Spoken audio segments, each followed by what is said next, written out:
Congratulations!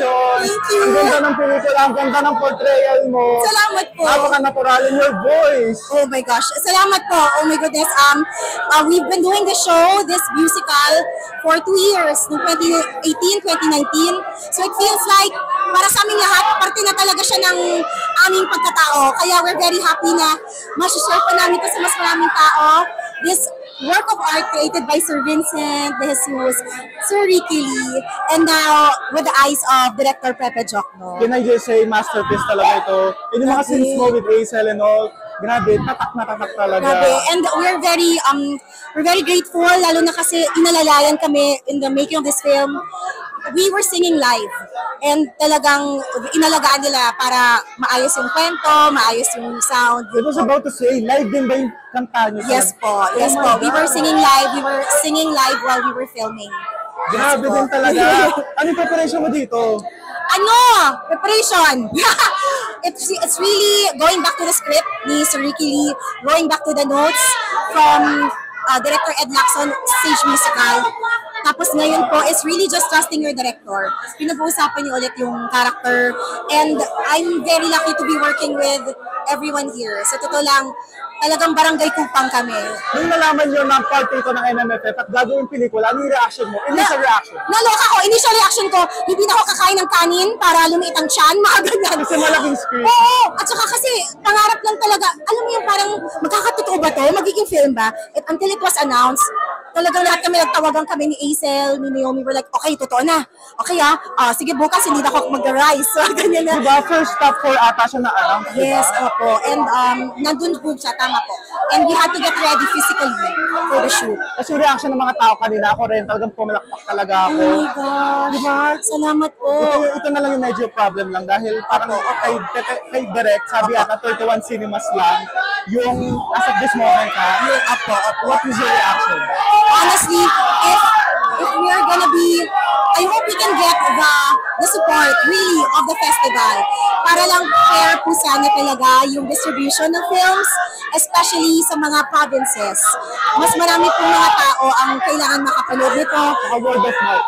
At word of mouth po talaga is very powerful, and we're hoping also sa awards night, we're really hoping for the best because it really helps at sana po ma-appreciate ang lahat. Isa ako sa mag-regot sa'yo for best supporting actress. Oh my God! Ito is Kathy, na bonus question na lang kasi I'm an 18 fan. Yes. And yung mga 18 fan, talaga ikaw lahat yung may event, and ikaw yung nag-host. Yes. Oh my goodness.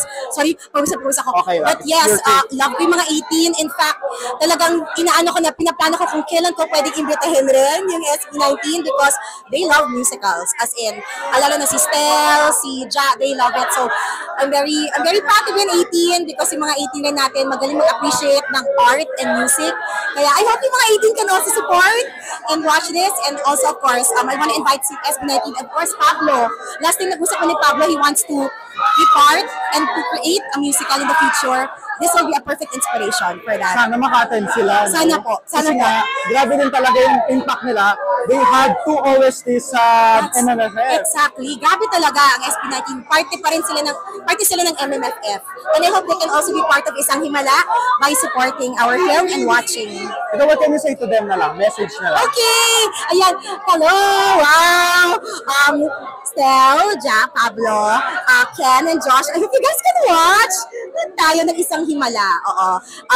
Yung totoong Kaki yung mapapanood nyo dito. Yung Nimya version. Wow! Pero sigurado matutuwa kayo. And I hope to see you at the theaters. Thank you very much, Miss Kaki. Isa naman tayo. Sige. December 25 sa Metro Manila. Kamusta po? Ano pong pakiramdam na finally one year na natin?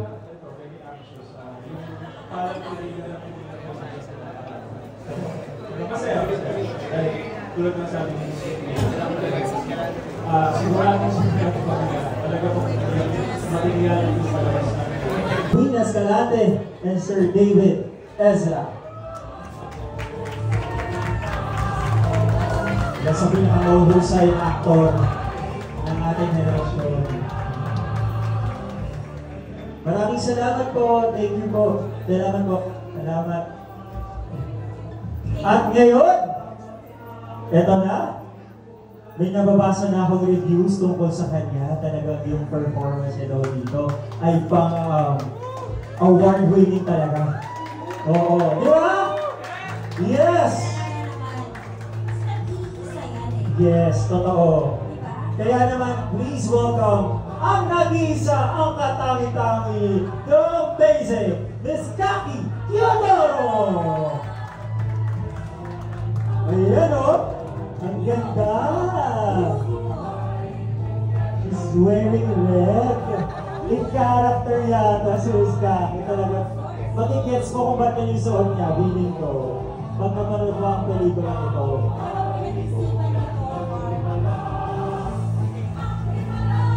Sabi sa mga talagang nabasa kong reviews, she will leave a mark sa iyo after watching isang ginagawa. Kaya mga Miss Kaki, if you can join us here on stage, please, para makita pa namin nilang lahat ang kagandahan mo ngayong gabi. Ayan. Grabe yung smile ni Miss Kaki. Nasa gitna ng aking hita. Wow! At makikita natin mamaya ang tunay na hiwala. At ikaw ang tunay na birhen. Ako ang tunay na birhen na sa lahat nagpapakita. Pamilya sa December 26 dahil rated PG po kami. Siguradong magugustuhan ninyo at marami kayong kakantahin until 2025. Magkita-kita po tayo! Maraming salamat, Miss Kaki Teodoro. Picture po. Ayan. Pepe Jokno! And our national artist for film and broadcast and the writer of Isang Himala, Mr. Ricky Lee!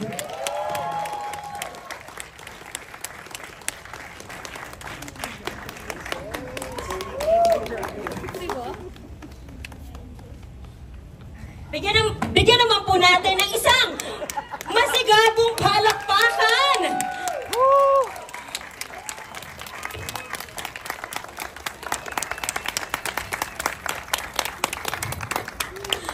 At sa ngalan po ng bumubuo ng Isang Himala, ako po si Divine.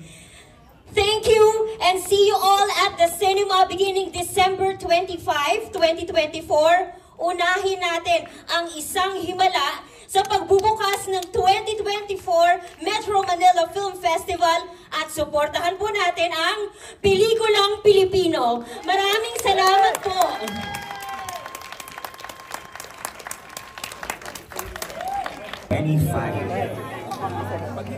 Kailangan po namin ang suporta ninyo ng bawat isa sa inyo na naniniwala sa Isang Himala. Group picture, cast picture. Hindi na kaya sa salita. Hazel! Hazel! Hazel! Mars!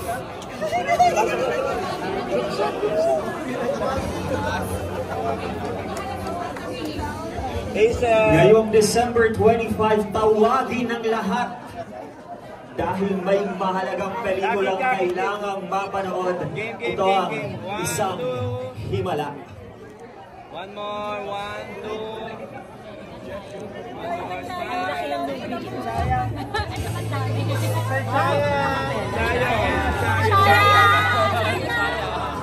Sa labas po ay may kaibigan tayo from the media and press na nais mag-interview sa inyo tungkol sa experience nyo ngayong gabi sa pagsaksi sa Isang Himala. Ma-appreciate po natin lahat kung isa-share ninyo ang inyong thoughts. Kaibigan mula sa media and press. Maraming salamat po.